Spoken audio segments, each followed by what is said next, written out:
Hello, my dear friends. How are you? I hope you all are fine. Welcome to my channel, Law Scholars and Legal Issues. I am Advocate Vanita. I am presenting here again with another important topic that is relating to Limitation Act. In the last previous class of Limitation Act, we have already discussed Section 15 and 16. In today's lecture, we will further discuss Section 17 that is relating to effect of fraud or mistake. सबसे पहली चीज fraud और mistake. Fraud और mistake का concept वही है जो हम कॉन्ट्रैक्ट एक्ट में भी पढ़ते आए हैं। फ्रॉड क्या होता है, मिस्टेक क्या होती है, मिस्टेक ऑफ फैक्ट होता है, मिस्टेक ऑफ लॉ होता है।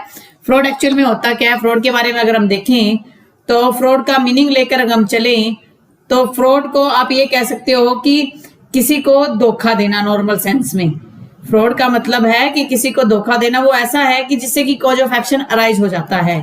अगर हम फ्रॉड की बात करें, इट मीन्स होता है एक्टिव डिसीट।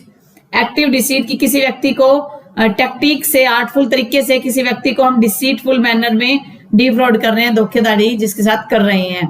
या तो इफेक्ट ऑफ फ्रॉड है, फ्रॉड हो गया, हमने किसी के साथ जानबूझकर कुछ टेक्टिक का यूज कर फ्रॉड किया है। या फिर मिस्टेक हो गई है। मिस्टेक मतलब मिस्टेक ऑफ फैक्ट भी हो सकता है, मिस्टेक ऑफ लॉ भी हो सकता है।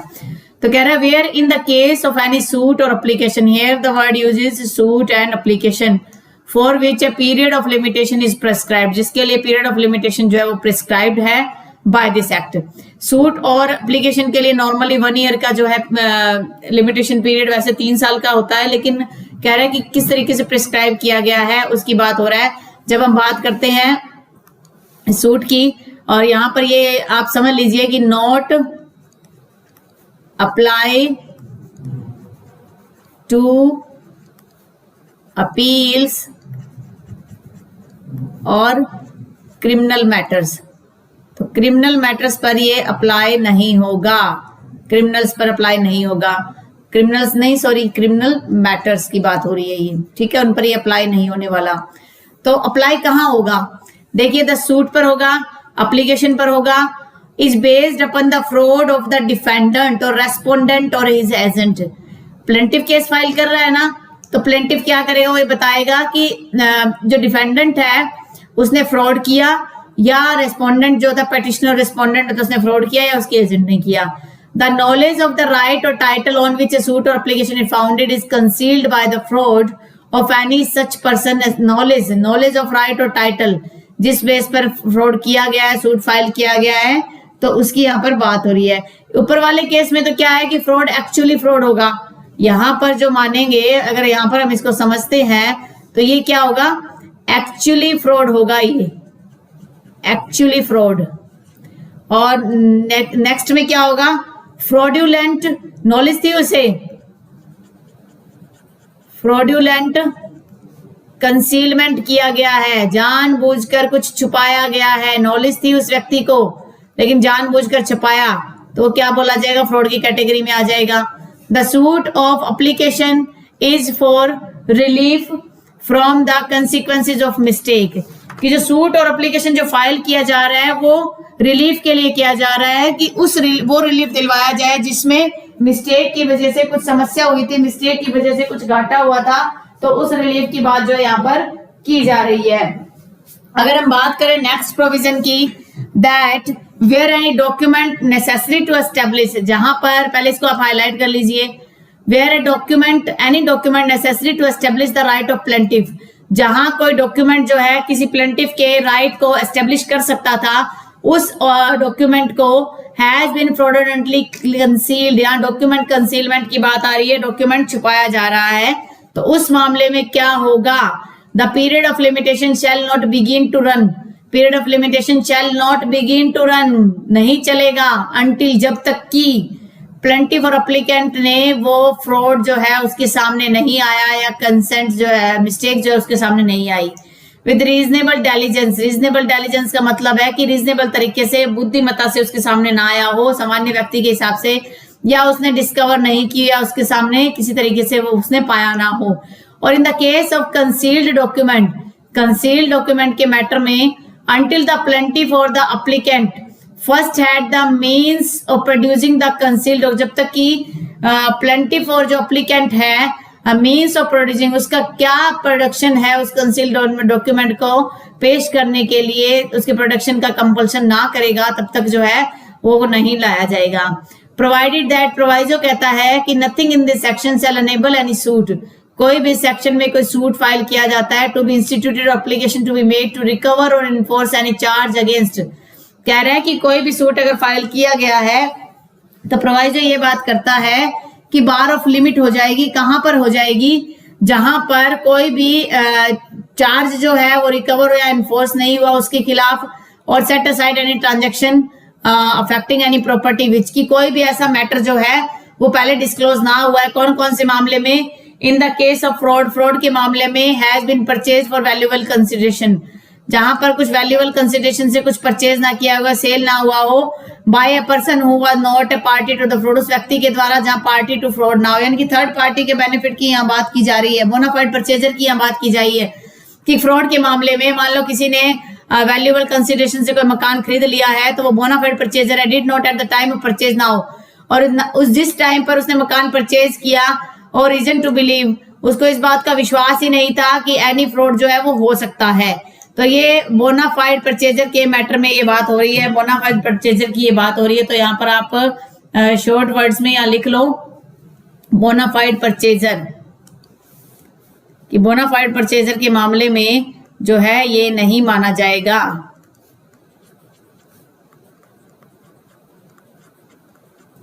ठीक है। Next, in the case of mistake के मैटर में अगर उसने वैल्यूएबल कंसिडरेशन दिया है subsequently to the transaction in which the mistake was, बाद में जो उसमें कुछ मिस्टेक हो गई है, by a person who did not, जो जानता नहीं था, रीजन टू बिलीव नहीं था कि मिस्टेक हुई है। या थर्ड मैटर कह रहा है कि in the case of a concealed document के मैटर में has been purchase for valuable consideration by a person who was not a party, जो पार्टी नहीं था और उसने कंसील कर लिया है, did not at the time of purchase, और मकान खरीदते समय उसे पता ही नहीं था और हैव रीजन टू बिलीव, इस बात का कोई विश्वास ही नहीं था कि डॉक्यूमेंट जो है वो कंसीलर छुपाया गया है। फिर सेकंड क्लॉज कहता है वेयर ए जजमेंट डेटर है, जहां पर जजमेंट डेटर बाय फ्रॉड और फोर्स, धोखाधड़ी से या फोर्स दबाव से प्रिवेंट कर रहा है execution of decree or order within the period of limitation, the court may the application of the judgment creditor made after the expiry of the said period extend कर सकते। कहने का मतलब है कि कोई फ्रॉड जजमेंट डेटर है वो जानबूझकर दबाव से या धोखाधड़ी करके वो जानबूझकर एग्जीक्यूशन ऑफ डिक्री नहीं करने दे रहा है जो पीरियड है लिमिटेशन का, तो कोर्ट उसमें अगर जजमेंट डेटर होता है जिसने पेमेंट करनी होती है, जजमेंट क्रेडिटर कौन हो जाएगा? जो होल्डर होता है जिसके फेवर में डिक्री होती है। तो कह रहा है कि वो जो है वहां पर कोर्ट से परमिशन उस टाइम एक्सटेंड की ले सकता है। प्रोवाइडेड दैट, प्रोवाइजो फिर कहता है कि such application is made with in 1 year का टाइम पीरियड है, जैसे ही डिस्कवरी ऑफ फ्रॉड हो जाती है या फोर्स जो है सेसेशन ऑफ फोर्स होता है उस टाइम में 1 साल का टाइम पीरियड यहाँ दिया गया है। तो ये 1 ईयर का जो टाइम पीरियड है ये भी इंपॉर्टेंट पॉइंट है, इसको भी आप माइंड में रखना प्री पॉइंट ऑफ व्यू से। बाकी इसमें कुछ ज्यादा इंपॉर्टेंट कंसेप्ट है नहीं फ्रॉड के मामले में। फिर मैं कुछ एक पॉइंट्स और क्लियर करवा देती हूँ आपको कि फ्रॉड जो किस लिए इंपॉर्टेंट हो जाता है। देखिए सबसे पहले चीज इसके कुछ पॉइंट्स आप लिख लीजिए, इसके एग्जाम में कुछ एज इट इज लाइन आ जाती है, वो लाइन में आपको बताती हूँ क्या कुछ है और किस तरीके से उसका हम यूज कर सकते हैं। अगर हम लाइन की बात करें तो पहली चीज है कि पार्टी जो है वहां पर अफेक्ट ना हो लैप्स ऑफ टाइम पे। फर्स्ट ऑब्जेक्ट की बात करें हम इसकी, अगर हम इसका ऑब्जेक्ट देखते हैं तो ऑब्जेक्ट ये कहता है, ऑब्जेक्ट के लिए बात करें the party defrauded, the party defrauded, जिस पार्टी के साथ फ्रॉड हुआ है can not be affected, can not be affected by lapse of time. कहने का मतलब है कि इस प्रोविजन का लाने का मकसद यही था कि जिस व्यक्ति के साथ फ्रॉड हो जाता है तो उसको जो है उसका टाइम जो है सूट फाइल करने का लैप्स नहीं होना चाहिए, उसलिए जो है ये बात इसमें कही गई है। नेक्स्ट अगर हम बात करते हैं तो ये जो सूट होता है सेक्शन 17 में जो ये एप्लीकेशन की बात हम कर रहे हैं, तो applies only to suit or application, सिर्फ इन दो चीजों पर अप्लाई होता है। नॉट अप्लाई ऑन अपील्स और क्रिमिनल मैटर्स, ये फ्रॉड वाला जो है क्रिमिनल मैटर्स में अप्लाई नहीं होगा और ना ही अपील में हम इसे अप्लाई करेंगे। नेक्स्ट की अगर हम पॉइंट की बात करें, नेक्स्ट पॉइंट हम इसमें क्या इंपॉर्टेंट लेके चलते हैं। नेक्स्ट पॉइंट है कि एक अनेबलिंग प्रोविजन है। सेक्शन 17 जो है इज एन एग्जाम में आ जाता है कि it is an enabling provision. Enabling का मतलब होता है जो अनेबल करता है, जो कुछ राइट्स प्रोवाइड करता है। अनेबलिंग प्रोविजन है जो क्या करता है, विच पोस्टपोन, वो क्या करेगा, पोस्टपोन कर रहा है, postpone the starting point of limitation, जो स्टार्टिंग पॉइंट ऑफ लिमिटेशन है उसको पोस्टपोन कर रहा है। पॉइंट ऑफ लिमिटेशन, ये इंपॉर्टेंट पॉइंट है। जो मैं पॉइंट्स लिखवा रही हूँ आप कहीं भी बेरक पर थोड़ा थोड़ा छोटे छोटे अक्षरों में लिख सकते हो। तो ये हो गया फ्रॉड के बारे में। अब अगली बात आ रही है मिस्टेक की। मिस्टेक का मतलब है कि कोई एरनियस, मान लो मेयर साइलेंस जो है वो फ्रॉड नहीं होता। जैसे मान लो कोई साइलेंस है, ये हम कॉन्टेक्ट पढ़ेंगे उसमें आएगी ये चीजें। कह रहा है कि मिस्टेक का मतलब है कि कोई एरनियस जो है, कुछ डिसीजन आए हैं उस वजह से कुछ मिस्टेक है, समझने की क्षमता जो ना रह गई हो। इसमें इतना ज्यादा कुछ नहीं है। तो ये है नॉर्मली फ्रॉड के बारे में और मिस्टेक के बारे में। अगर फिर भी आपको कुछ डाउट है तो मैं एक बार थोड़ा सा और क्लियर करवा देती हूँ, क्लियर करवाती हूँ आपको बेरेक्ट से कि अगर हम पहले प्रोविजन की बात करते हैं, अगर हम पहले प्रोविजन की देखिए, सबसे पहली चीज है कि किन किन मैटर में फ्रॉड माना जाएगा। जहां पर फ्रॉड ऑफ द डिफेंडेंट और रेस्पोंडेंट, फ्रॉड